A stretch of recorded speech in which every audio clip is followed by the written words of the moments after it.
Assalamualaikum warahmatullahi wabarakatuh. Bagaimana kabar anak-anak Ustazah hari ini? Semoga selalu dalam keadaan yang sehat dan tetap semangat untuk mengikuti pembelajaran. Sebelum kita belajar, mari kita bersama-sama berdoa dengan membaca basmalah dan membaca doa sebelum belajar ya. Bismillahirrahmanirrahim. Robbi zidni ilman warzuqni fahman. Amin.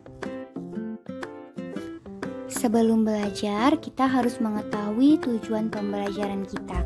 Adapun tujuan pembelajaran kita pada hari ini yang pertama, diharapkan anak-anak ustazah mampu menyebutkan berbagai macam kebudayaan yang ada di Indonesia.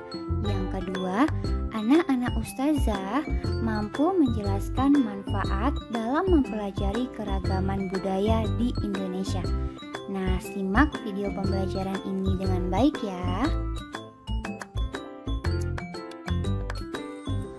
Keberagaman budaya seperti tarian, suku bangsa, rumah adat, dan makanan tradisional di Indonesia. Anak-anak ustazah, kita tahu bahwa Indonesia memiliki banyak kebudayaan yang tersebar di setiap pulau yang ada di Indonesia. Keberagaman itu terdiri dari yang pertama, tarian tradisional, yang kedua, suku bangsa, yang ketiga, rumah adat, dan yang keempat adalah makanan tradisional. Selanjutnya ada juga pakaian adat, senjata tradisional, lagu daerah, dan alat musik tradisional. Semua ini adalah keberagaman budaya yang ada di Indonesia. Nah, kali ini kita akan bahas yang tarian, suku, rumah adat, dan makanan tradisional saja. Sebelumnya, materi ini sudah kita pelajari di semester 1 dan akan kita perdalam lagi di semester 2 ini. Sekarang anak ustazah simak baik-baik penjelasan dari ustazah ya. Kita masuk yang pertama yaitu tarian daerah. Daerah di Nusantara memiliki tarian yang berbeda-beda dan setiap tarian itu memiliki makna dan fungsinya masing-masing. Contohnya, pada tari tortor yang berasal dari Sumatera Utara ini memiliki makna sebagai penyemangat jiwa, baik itu bagi penarinya ataupun bagi orang di sekitarnya. Selanjutnya adalah tari piring. Tari piring merupakan tari yang berasal dari Sumatera Barat. Nah, tari piring ini memiliki makna sebagai kegotong royongan antar masyarakat dan sebagai ucapan rasa syukur masyarakat setempat setelah mereka panen hasil pertaniannya. Selanjutnya, yang ketiga adalah tari ronggeng blantik yang berasal dari Betawi atau dari Jakarta. Tari ini memiliki makna sebagai pemberi kebahagiaan dan hiburan ketika diadakannya acara adat bagi masyarakat. Selanjutnya yang keempat adalah tari reog yang berasal dari Ponorogo atau dari daerah Jawa Timur.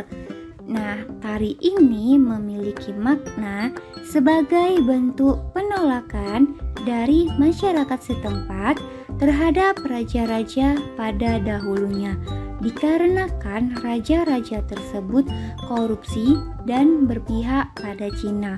Oleh karena itu, bentuk dari tari reog ini dapat kita lihat sebagai wujud dari singa yang merupakan lambang dari raja. Nah, ini adalah beberapa tarian yang ada di Nusantara. Masih banyak lagi tarian yang ada di Nusantara. Nah, selanjutnya suku bangsa di Nusantara. Anak-anak ustazah, ada banyak suku bangsa di negara kita ini. Semua dapat kita lihat dalam kehidupan sehari-hari, di sekolah, di tempat bermain, atau di masyarakat, kita memiliki teman, saudara yang berbeda suku seperti suku Minang, suku Jawa, suku Melayu, suku Sunda, dan suku lainnya. Lalu, bagaimana cara memelihara persatuan dan kesatuan dalam keberagaman suku bangsa? Nah, ada dua cara yang dapat kita lakukan. Yang pertama, menerima suku bangsa lain dalam pergaulan sehari-hari meskipun memiliki kebiasaan dan adat istiadat yang berbeda. Yang kedua, tidak menjelek-jelekan, menghina, dan merendahkan suku bangsa lain. Karena kita sesama umat manusia meskipun kita berbeda suku, namun di mata Yang Maha Kuasa, di mata Allah kita adalah sama. Allah menciptakan kita bermacam-macam suku dan bermacam-macam bangsa dengan tujuan agar kita dapat saling mengenal satu sama lain. Nah, anak-anak Ustazah, sekarang kita lanjut ke rumah adat daerah. Nah, ini ada berbagai macam rumah adat daerah. Rumah adat daerah di Indonesia itu ada macam-macam, baik dari nama dan bentuknya berbeda-beda. Perbedaan ini dikarenakan rumah adat yang ada di negara kita disesuaikan dengan keadaan lingkungan dan kegunaan dari rumah tersebut. Misalnya, daerah Kalimantan yang memiliki banyak hutan, bentuk rumah adat mereka adalah panggung dengan tujuan untuk melindungi diri dari serangga-serangga maupun dari binatang-binatang liar. Nah, selanjutnya ini ada berbagai macam rumah adat di Indonesia, dan ini hanya beberapa saja. Masih banyak rumah adat lain di Indonesia yang bisa anak-anak Ustazah cari dan ketahui. Nah, yang pertama adalah rumah gadang yang berasal dari Sumatera Barat. Rumah ini dibuat dengan tiang yang tidak ditanamkan ke dalam tanah karena daerah Sumatera Barat adalah daerah yang rawan gempa, sehingga alasnya dibuat seperti dari semen dengan tujuan ketika gempa rumah hanya bergeser saja dan hanya sedikit yang mengalami kerusakan. Nah, itu adalah anggapan masyarakat Sumatera Barat dahulunya. Selanjutnya adalah yang kedua, rumah adat yang berasal dari Sulawesi, yaitu rumah tongkongan yang berasal dari daerah Toraja, Sulawesi Selatan. Nah, rumah ini berbentuk panggung dengan bagian bawahnya digunakan sebagai kandang kerbau karena kerbau melambangkan kejayaan. Oleh karena itu, mereka hidup berdampingan dengan kerbau. Selanjutnya, yang ketiga adalah rumah adat yang berasal dari Kalimantan, yaitu rumah bubungan tinggi dan berasal dari Kalimantan Selatan. Rumah ini berbentuk panggung juga dan di bagian kolongnya atau di bagian bawahnya digunakan untuk menanun dan menumbuk padi. Nah, kalau di Kalimantan Selatan, rumah bagian bawahnya terlihat lebih tinggi daripada daerah Sulawesi Selatan dengan tujuan dan fungsinya masing-masing. Yang keempat adalah rumah Honai yang berasal dari daerah Papua. Nah, jika kita lihat, rumah ini berbentuk seperti jamur dan terbuat dari jerami yang berbentuk bulat. Nah, pada dalamnya terdapat perapian yang digunakan untuk penghangat ruangan. Karena di daerah Papua mereka tinggal di daerah pegunungan sehingga cuacanya dingin. Oleh karena itu, perapian ini dibuat sebagai penghangat mereka. Untuk daerah Riau atau di daerah kita ini, rumah adatnya bernama Selaso Jatuh Kembar. Rumah ini juga berbentuk panggung. Dinamakan Selaso Jatuh Kembar karena rumah ini memiliki selakar atau selaso yang lebih rendah atau turun dibandingkan dengan ruang tengahnya. rumah ini bukanlah rumah pribadi, melainkan rumah ini dapat digunakan sebagai balai pertemuan oleh masyarakat atau tempat diadakannya acara adat istiadat. Ada juga yang menjadikannya sebagai rumah pribadi, namun bukan rumah masyarakat melainkan rumah para datuk atau orang yang dituakan. Itulah rumah adat dari Provinsi Riau. Selanjutnya kita masuk ke makanan tradisional. Makanan tradisional di Indonesia sangat banyak, mulai dari kue atau jajanan pasar sampai dengan makanan khasnya. Nah, anak-anak ustazah, ini beberapa contoh dari makanan tradisional yang ada di Indonesia. Yang pertama adalah klepon yang berasal dari daerah Jawa.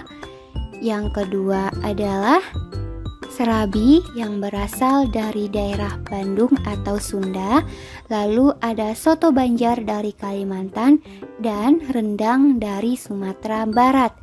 Nah, makanan tradisional ini sangat mudah kita temui di masyarakat. Kemudian ada manfaat yang kita peroleh jika kita mengenal kebudayaan baik dari suku, tarian, rumah adat, makanan tradisional, dan bahasa daerah di Indonesia. Yang pertama, kita dapat berkomunikasi dengan tetangga dan orang lain. Yang kedua adalah kita dapat menikmati makanan-makanan lezat asli Indonesia karena tersebar di berbagai daerah. Yang ketiga adalah dengan kita menikmati makanan-makanan lezat asli Indonesia, maka kita dapat mempromosikannya dengan baik karena kita sudah mengetahui kelezatannya. Sehingga kita dapat memberitahu orang-orang tentang makanan khas tersebut. Nah, tujuannya agar semua orang mengetahui dan melestarikan makanan khas itu. Lalu, yang keempat, manfaat yang dapat kita peroleh dari mengenal kebudayaan adalah kita menjadi lebih saling menghargai dan menghormati keberagaman yang ada di sekitar kita. Nah, ini adalah manfaat yang kita peroleh dari kita mengenal kebudayaan. Nah, sekarang untuk latihannya, silahkan anak-anak ustazah buka bukunya di halaman 48, kegiatan 2 bagian 1 yang ada di dalam tabel. Kemudian halaman 55 bagian B dari nomor 1 sampai nomor 5. Silahkan buka buku tema 4F-nya untuk mencari jawaban pada soal tersebut. Nah, sekian pembelajaran kita pada hari ini. Ustazah harap anak-anak ustazah dapat memahami dan dapat mengerjakan tugas yang ustazah berikan. Sebelum kita mengakhiri pembelajaran, mari bersama-sama kita mengucapkan hamdalah. Alhamdulillahirabbil alamin. Ustazah akhiri dengan wabillahi taufik wal hidayah. Wassalamualaikum warahmatullahi wabarakatuh. Tetap semangat dan jaga kesehatan. Sampai jumpa di video pembelajaran selanjutnya.